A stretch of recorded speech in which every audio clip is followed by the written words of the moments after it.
keadaan jiwa kita, hati kita, perasaan-perasaan kita sudah lebih dulu bahkan pernah dirasakan oleh Nabi Muhammad SAW. Kalau Anda pernah gelisah, Nabi dulu pernah gelisah. Kalau Anda bahagia, Nabi juga pernah bahagia. Kalau Anda merasakan kekhawatiran, Nabi dulu pernah khawatir. Dan miniatur kehidupan kita sudah dicontohkan dalam perjalanan kehidupan Nabi Muhammad SAW agar kita bisa belajar mengatasi problematika kehidupan. Allahu Akbar, kalau beliau tidak diutus oleh Allah, kita tidak tahu bagaimana cara menyelesaikan pemetaan kehidupan kita hingga dengan saat ini. Bahkan satu ketika pernah beliau kemudian dalam masa yang telah panjang berdakwah, qadarullah kemudian ada wahyu yang jeda datangnya tidak seperti biasanya. Biasanya datangnya cepat, berganti hari turun wahyu, ganti pekan turun wahyu. Ini beberapa masa wahyu belum turun. Ada hikmah di balik itu. Teman-teman sekalian, tiba-tiba beliau naik ke atas bukit, wahyu belum turun juga. Pulang ke rumah, belum turun juga. Sampai keadaan itu terlihat oleh kalangan kafir Quraisy dan mereka berkata, lihatlah Muhammad sudah gila. Dituduh gila. Jadi kalau Anda cuma dituduh dengan hal-hal yang ringan, dituduh soleh, kan? Dituduh kemudian orang yang berubah, dituduh semakin beriman dan sebagainya, barangkali itu lebih baik. Nabi dituduh gila, Anda bayangkan. Tuh Muhammad sudah gila. Muhammad sudah ditinggalkan oleh Tuhannya. Muhammad sudah kehilangan pegangannya. Muhammad sudah tidak punya orientasi. Orangnya sudah nggak jelas, bolak-balik tidak karuan. Naik ke atas bukit seakan-akan orang yang frustasi dan seterusnya. Tapi tahukah Anda apa yang terjadi?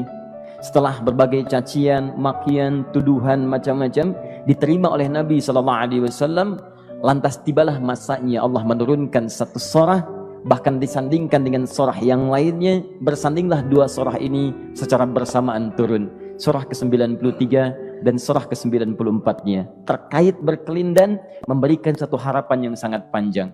Kata Allah, wadduha wal laili idza saja ma wadda'aka rabbuka wa ma qala walal akhiratu khairul laka minal ula walasawfa yu'tika rabbuka fatarda alam yajidka yatiman fa'awa wa wajadaka dhallan fahada wa wajadaka 'ailan fa'aghna fa ammal yatima fala taqhar wa ammas sa'ila fala tanhar wa amma bi ni'mati rabbika fahaddits. Ya Muhammad, saya bersumpah dengan waktu duha. Kalau kita baca dengan ilmu balaghahnya, itu bukan sekedar sumpah mengilustrasikan waktu duha. Karena di ilmu balaghah itu nanti ada 3 turunan ilmu. Ada disebut ilmu ma'ani, ilmu mencari kata-kata sehingga ungkapannya sesuai untuk disampaikan. Mana kata-kata yang tepat untuk disampaikan dalam konteks yang ingin dibicarakan. Itu ma'ani namanya. Kemudian setelahnya ada ilmu bayan, bagaimana mengemas kosakata yang bagus ini sehingga bisa disampaikan dengan jelas, orang tidak bingung menerimanya, paham maksudnya. Kemudian setelah itu kadang-kadang jelas kalimatnya, tapi kedengarannya tidak indah. Woi, rapatkan, woi, apa belum paham juga? Rapatkan saf. Memang jelas, tapi nggak ngenakin. Maka bagaimana caranya disampaikan dengan jelas, tapi hati kita terasa nyaman, memuji. Terasanya nyaman diserahkan kepada Allah, tapi ada kebahagiaan, disampaikan tidak terasa tergurui, diperintahkan serasanya diberikan jalan untuk mendapatkan kebaikan. Maka yang ketiga disebut dengan ilmu badi' namanya. Ilmu menghiasi kalimat yang disampaikan sehingga terasa dengan nikmat. Turunannya nanti ada majaz namanya. Mengambil sebuah kalimatnya untuk diposisikan pada kalimat yang nyaman disebut dengan kinayah turunannya. Maka teman-teman kata Allah, wadduha. Diterjemahkan demi waktu duha, bukan sekedar waktu duha, karena duha itu ada cahaya yang indah, dirasakannya enak. Antum keluar waktu duha kan enak tuh, berjemur, kata orang Sunda moyan gitu kan, datang, bahkan sampai dianalisis ada vitamin D-nya bisa terasakan, ya. Kemudian setelah itu ada kenikmatan, enak suasananya, seakan-akan dunia milik sendiri, yang lain numpang. Wah, nyaman keluar itu. Baik, jadi wadduha itu ingin bersumpah mengilustrasikan waktu kenyamanan yang pernah dilalui. Kalau dalam bahasa tafsir yang luasnya, saya bersumpah Muhammad, demi segala kenikmatan yang pernah engkau rasakan dalam hidupmu, seperti engkau merasakan cahaya duha itu. Engkau pernah senang, saya bersumpah dengan kesenanganmu. Engkau pernah tenang, saya bersumpah dengan ketenanganmu. Engkau pernah nyaman, saya bersumpah dengan kenyamanan yang pernah engkau rasakan. Wal laili idza saja. Dan aku pun bersumpah demi gelapnya malam. Demikian terjemahannya. Bukan sekedar gelapnya malam saja, itu sesuatu yang pekat. Ya, ini belakang kelihatan agak gelap nih. Untuk memberikan proyek, kesini aja Pak, saya cuma ngasih contoh ini. Contoh, saya bukan mengeluh, bukan, ingin memberi contoh. Ya, contoh pada ilustrasi yang mau saya sampaikan. Nggak apa-apa, biarkan saja. Saya mau contoh, kasih kata saja. Ya, ini belakang agak gelap untuk memproyeksikan cahaya ke sini. Tapi yang mau saya sampaikan, kalau gelapnya begitu pekat, semua cahaya ini nggak ada. Cahaya nggak ada nih, sama sekali tidak kelihatan. Saya mau tanya pada Anda, beraktivitasnya mudah atau sulit? Mudah nggak menemukan sendal Anda di luar? Belum tentu. Menemukan jalan keluar pun belum tentu mudah. Anda mesti meraba-raba jalan. Anda mesti kemudian melihat sesuatu dengan pandangan mata hati Anda. Raba, dan sebagainya.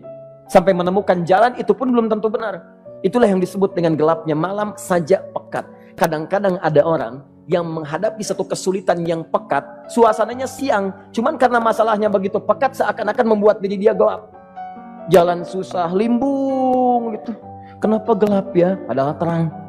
Karena masalah menggelimuti dirinya, seakan-akan dia diselimuti masalah yang gelap. Bimbang dia, makan gak enak, minum gak nyaman, dan seterusnya.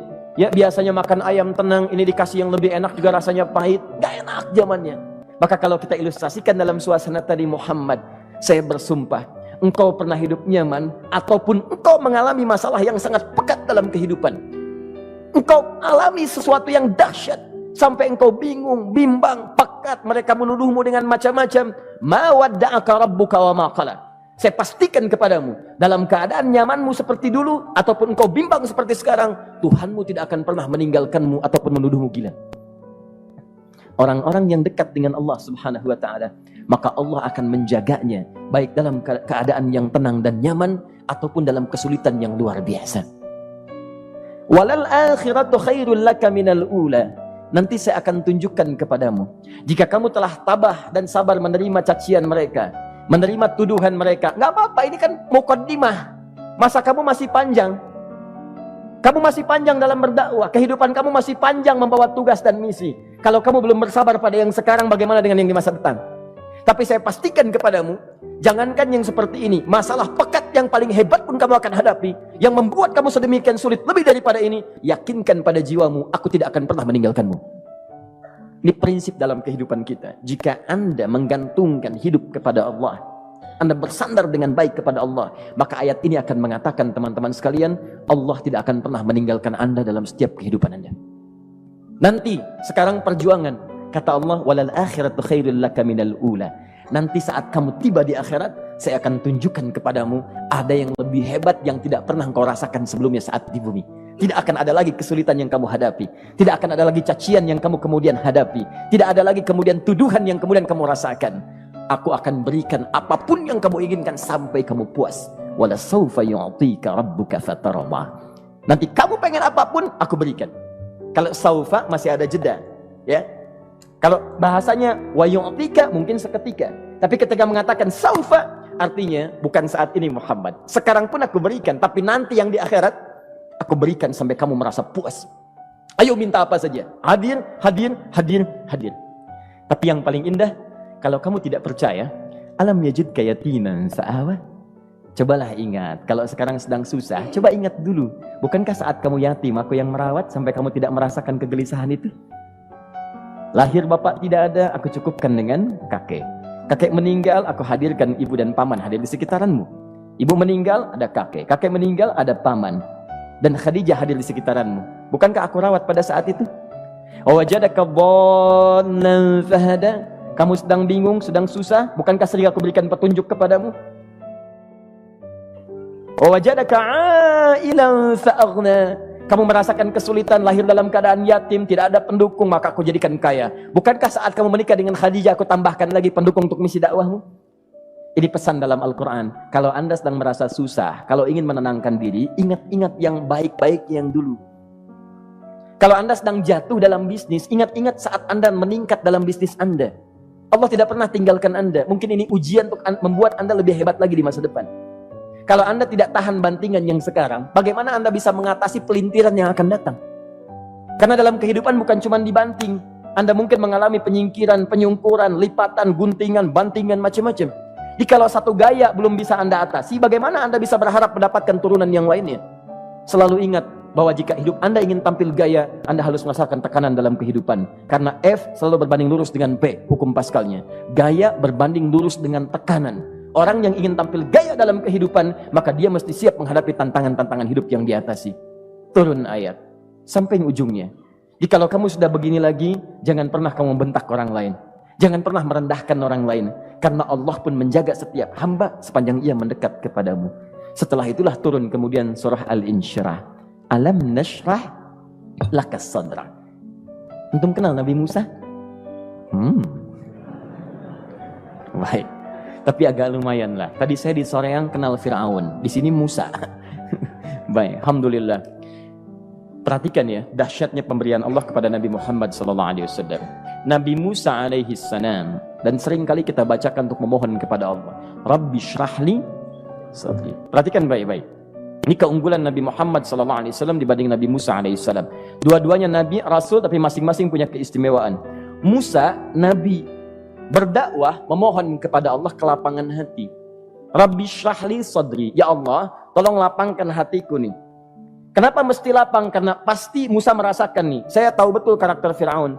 Belum apa-apa sudah memaki. Kalau orang yang hatinya tidak lapang, tidak akan tahan dengan makian, keluarlah kemudian balasan yang tidak digambarkan sebelumnya. Fir'aun itu kasar. Kasarnya bukan sekedar kasar, bahkan saking kasarnya bisa berujung pada eksekusi kematian. Saya contohkan tadi di sore yang ini, saya nggak suka dengan rambutnya nih, kata Fir'aun. Bukan nyuruh-nyukur mas, tolong pisahkan kepala dari badannya. Gitu gayanya tuh, Fir'aun. Ya, bukan nggak ngenakin, susah dengan Fir'aun itu. Jadi kalau belum apa-apa datang Musa ke situ, hatinya tidak seluas samudra, hatinya tidak lapang, cuman seluas gelas, tidak akan sabar menerima cacian Fir'aun. Begitu datang dicaci, dasar anak gak tahu diri, gak tahu malu, sudah saya rawat begini. Ya Allah, saya bosan dengarnya, matiin aja sekarang. Musa Nabi berdoa dikabulkan. Cuman kalau Fir'aun kemudian ajalnya misal wafat pada saat itu, tidak akan jadi contoh kepada kita untuk kekinian. Bagaimana orang yang bebal untuk bertobat kepada Allah Subhanahu wa ta'ala. Bagaimana penyimpangan dalam kedudukan. Bagaimana dia kemudian akrab dengan pengusaha yang gelap. Di pengusaha gelap berpartner dengan penguasa zalim. Sudah ada dari dulu. Pengusahanya disebut dengan Qarun. Kemudian mohon maaf, ya, yang pemimpinnya disebut dengan Fir'aun. Tokoh intelektualnya disebut dengan Haman. Makanya cerita ini komplit di Quran. Sudah ada. Di setiap persoalan dalam kehidupan masyarakat disebabkan tiga hal yang berkolaborasi. Kalau bukan penguasa zalim berpartner dengan pengusaha gelap, ditopang oleh intelektual yang sembrono. Itu persoalan. Jadi kalau ada sekarang intelektual menyalahgunakan kepintarannya, dia terlambat, sudah ada Haman dulu. Dan gak usah bersaing, dia bisa bikin piramida, Anda belum tentu bisa membuatnya. Kalah Anda, masih kalah hebat. Ya, jadi kalau dititipkan sesuatu jangan disimpangkan. Yang ingin saya sampaikan, Musa mengatakan Rabbi syrah li sadri. Nabi berangkat berdoa dikabulkan oleh Allah. Nabi Muhammad belum minta turun ayat. Alam nashrah laka sadra. Yang ini minta Rabbi syrah li sadri. Nabi Muhammad alam nashrah laka sadra. Muhammad mulai dari peristiwa sehingga engkau akan lebih sabar lagi menerima tantangan-tantangan dakwah. Mulai sejak itu jangankan dimaki, dilempar batu di Taif. Dari Mekah pergi ke Taif dengan Zaid kemudian. Sampai di Taif mendapatkan sesuatu yang tidak dibayangkan sebelumnya. Kalau cuma dihentikan saat mengajar, wajar. Ini dilempari batu. Anda bayangkan? Bisa kebayang nggak? Lempari batu tuh. Lempar, dilempar. Zaid jadi tameng, berdarah-darah, kemudian mundur, beristirahat di bawah tepian pohon. Begitu beristirahat, datang malaikat penjaga dua gunung. Turun malaikat dengan kesal mengatakan, Ya Rasulullah, mud yadaika ilas sama. Ya Rasulullah, angkat tanganmu ke langit, minta kepada Allah, aku angkat dua bukit di Taif, aku himpit keduanya mereka. Aku himpit penduduk Taif dengan dua bukit itu. Apa jawab Nabi? Karena sudah mendapatkan kelapangan, ketenangan, belajar dari peristiwa-peristiwa tadi, indah jawabannya. Lah, katanya, tolong jangan lakukan. Innahum qaumun la ya'lamun. Mereka belum paham saja. Mereka belum mengerti. Tolong jangan lakukan. Aku bermohon kepada Allah. Boleh jadi nanti di masa depan akan ada hamba-hamba terbaik yang lahir dari bumi Taif ini. Kemudian beliau berkata, Rabbi, ila man takilluni, a ila qaribin yu'limuni, am ila ba'idin yu'dhini, fa ana radin ma lam taghdab ilayya. Ya Allah, Kemana lagi engkau akan utus aku untuk berdakwah setelah peristiwa ini? Apakah tempatnya lebih dekat aku jangkau sekarang, tapi di situ aku akan disakiti lagi? Ataukah jaraknya masih jauh, tapi di tempat itu aku akan dizalimi lagi? Aku ridha ya Allah dengan itu semua, asalkan engkau tidak marah kepadaku. Asalkan engkau tidak marah kepadaku. La haula wala quwata illa billahil aliyil azim. Begitu kelapangan itu muncul, ridha dengan ketetapan dan siap, tabah, kuat, hadir dalam jiwanya. Tiba-tiba turun undangan, tunaikan Isra dan Mi'raj. Diangkat statusnya, naik mendekat kepada Allah Subhanahu wa taala. Dihilangkan bebannya, wa wada'na anka wizrak alladzi anqadha dhahrak. Itu hikmah, teman-teman. Barangkali kalau antum saat ini datang ke masjid ini untuk kajian, sedang bawa beban, ada kesulitan, penuh dengan macam-macam, barangkali dibacakan surat Ad-Duha tadi untuk memberikan harapan kepada Anda. Ini bukan PHP, karena ini bukan masalah urusan manusia. Ini adalah janji yang tidak akan pernah diingkari. Innallaha la